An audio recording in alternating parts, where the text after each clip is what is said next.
Alright, part 3. I don't know what the hell we're doing. We're in the Ford Fusion. I got the new vent solenoid in. I had to go with the Napper brand. I apologize. I normally don't like going with aftermarket anything when it comes to Evap systems, but it is what it is. So it's got a Napper Evap vent solenoid in it. The bracket got reused. I just put a zip tie around her to hold her down tight to the canister. It is what it is, guys. I couldn't get a bracket today. Parts limit based on, this COVID-19 craziness. It is what it is. All it needs to do is hold her there, and it does, and it's fine. Customer was advised of it. Not a big deal. I'm pretty confident this is fixed. I've already done a code clear. You can see we got the P1000 in the tranny and the ECU. What was I going to say? Oh, yeah, the Chevy. So the Chevy, I'm not getting parts for that. The Delco pump, the authentic Mexico pump is out, a ways. So she's in the parking lot. I had to pull it out, torque everything down after I got my inspection done. She had a grocery list. But it's a 99. It is what it is. The guy wants to fix it. It's a good truck. Runs good, outside of the fuel pump issue. Got info on that. He put a Delphi pump in it. Whatever. Some of you guys are going to be like, well, they're made from the same manufacturer. Well, they could be made for the same manufacturer, guys. Whatever the case may be. I've never had issues putting the authentic pumps in them, so I'm just going to go with, it needs a Delco pump, and the tank needs to be cleaned out. We'll make a follow-up video if I can on that one, but right now I want to confirm my repair on this Fusion. So we're going to run a drive cycle on this. We're going to run a drive cycle on it. So I want to see if in the snap-on here it tells me how to run a drive cycle on the Evap system. Now I don't know if I've got the right amount of fuel in it to run this test, but she should be cold because she sat over lunch.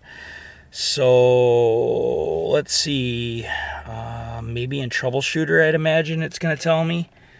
Let's try that. Let's go under engine, let's go under troubleshooter. Sorry, excuse me. No, I don't have the disease or whatever the hell it is. Sorry for the glare, but it is what it is. General information, time savers, tests and procedures, probably. Where is it? After repair, drive cycle procedures. Hell yeah. Let's go in there. Evap monitor. Looking for the Evap monitor. There it is. Let's see what the requirements are, huh?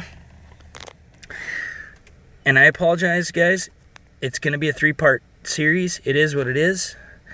So it says here, you got to cruise between 48 miles an hour and 65 for 10 minutes, avoiding sharp turns and hills. The Evap DC parameter must be greater than 75%. So the Evap DC parameter must be greater than 75%. Okay, whatever that means. Let's take a look and see if we can find that Evap DC parameter. What am I doing here? Let's go back. Let's go back. Let's go back again. And back one more time. Data display. Evap DC parameter must be greater than 75%, right? Is that what it said? I don't know. I'm having a hard time remembering. Fault monitor data. Charging DC data. Evap data, maybe?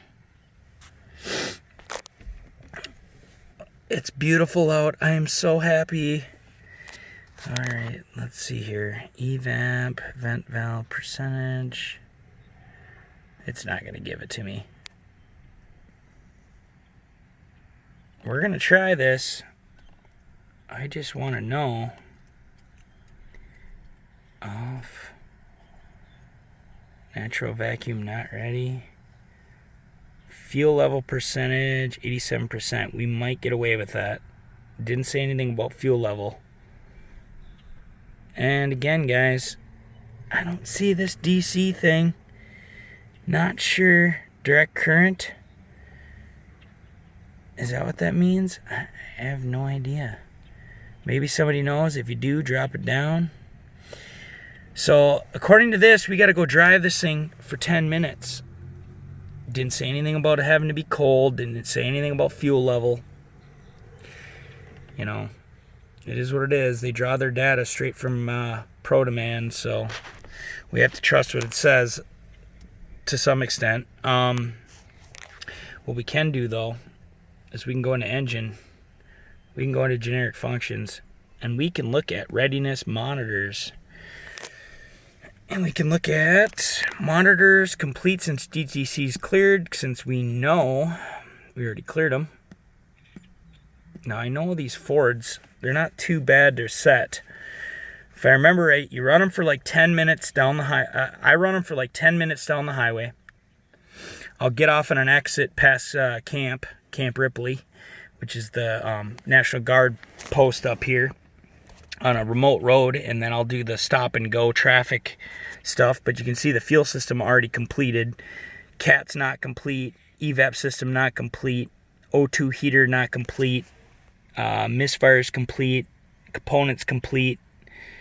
O2 sensor not complete, and EGR not complete. So I'd imagine we can get this to run. So 10 minutes, guys. I'm taking her for a spin. I got the time. I already told the boss I'm going to run her for a drive cycle. And yes, that was built into the Diag time. Why? Because time is money. So let's go run this baby for a drive cycle and make sure she passes. And then we'll know this baby's repaired. We could have done it a number of different ways, but this is the way I'm going. So I'm going to pause this. I'm going to get cruising at highway. I guess I'll start the video when I start the video. I've got her idling. I've got everything off. I got to be really careful because, of course, my DLC connector, it's real touchy for the snap-on. Yes, I'm hooked in because my battery is about, well, not about, it is wasted on the Verus. Big surprise there, and I haven't spent the money yet for a new battery. Will I? Probably. I probably will, guys. But I've got everything off. I'm just going to go drive this thing. I'm not going to romp on it. I'm not going to stomp on it because I've noticed that if you do that, you're not going to set all your monitors. Nice, easy driving. We're going to get out on the highway. We're going to set the cruise at about 60 miles an hour, and we're going to watch the clock, and we're going to do about 11 minutes at 60. Then we'll get off, and we'll do our stop and go, and we're going to set these monitors. At least that's the goal. So here we go. I don't know if you guys can hear that or not. I'm just getting on the freeway now, but you hear that? This thing's got a wasted bearing on the driver's front. So something I noticed during my test drive, that is something I will be bringing up, and hopefully we can get a bearing out of this deal. Now I'm just going to set the cruise. I had a nice steady acceleration, guys. I'm going to set the cruise at 60. We're just going to cruise like this for what? It's 243, so we'll stop at about 240. Let's see, 11 minutes. Try and do the math. 55, 57. At about 257, I'm going to pull off the highway, and we're going to do the stop and go portion. Now, the only reason I know that is because I've done a few of these drive cycles on Fords to set the EGR and the O2s and all that. And what we got to do is we got to get off and cruise, you know, at about 15 miles an hour, stop, a complete stop, and then get going again to about 25 miles an hour, come to a complete stop, and then get cruising up to like 40, 35, 40, and then complete stop, and then we'll cruise all the way back at 60 again. And usually that'll set all your monitors, okay? Again, we're going to mention this bearing. I will confirm it in the shop, and I'm going to let my service writer know that, you know, that I got a bearing noise. And it's, you know, as soon as I put pressure on the left side, I can hear it, wow. I don't know if you can even actually hear that. So that's a bad bearing, guys, no doubt about it. We'll confirm it on the hoist, but there's an upsell right there. Should I have done that before the diagnosis? No, because I was told, you know, they're only concerned about the check engine light, and that's what I focused on. I wasn't told to do a complete vehicle inspection, none of that. So something that we're gonna look over. We'll obviously shake down the rest of the front end and all that. You know, this is just stuff, I guess, you learn as time goes on, but chances are they'll probably want to fix a bearing down the road. We'll get them a quote on it. But like I said, I'm going to cruise here for a while. We got a lot of time to cruise. I don't know. I'm just making a video showing you the confirmation or repair. I guess this is a normal daily thing. You know, this is nothing new. So for you guys out there that are interested, hopefully this will help. Again, I'm just going to let it cruise steady at 60 miles an hour. I got the cruise control set. I'm not going to stop. I'm not going to go. I'm not going to do hard accelerations. None of that. I'm just going to drive the car moderately for about 11 minutes. And then I'm going to pull off the highway and finish the rest of the checks. Then we'll check our monitors and see if they all set, okay? If the Evap system's, you know, set, we're done. It's fixed, no doubt about it, okay? Again, we advise the customer about the fuel filler spout, you know, the capless system. We all know those are a common issue, but a lot of times dirt and crud and, you know, it's winter time. We're just getting out of winter time, so they'll stick. So that's something that, you know, they're not cheap. So it's better to try to fix it, you know, on the cheap route. And, you know, the customer appreciates that. You know, a lot of times they'll be like, hey, thanks a lot, you know. And at least they're aware. So if the light does come back on for that, we can look at it, and we've got notes. We've covered our bases, but, you know, we're going for this bearing. That's the next sale, you know, get this bearing fixed for them. So I'm going to pause the video, guys. I'm going to try to complete this drive cycle. I'll start it when I feel it's necessary. Well, anyways, I just got done pausing it. I decided to take a peek, and you can see our Evap system already completed in that short bit of time. Now the only ones left are the O2 sensor heater and the O2 sensor, it looks like. Yeah, the O2 sensor and the heater are the only two left, but the Evap system passed, and I got my scan tool up, so I can't really see the dash. But obviously we're gonna do a code scan to confirm. So once I get done with the O2 sensors, like I said, I know these O2 sensors will not set unless we do stop and go simulation as I described. So I'm gonna do that just for the sake of completing all the monitors and knowing everything's good. And then I know for sure the check engine light is fixed, okay?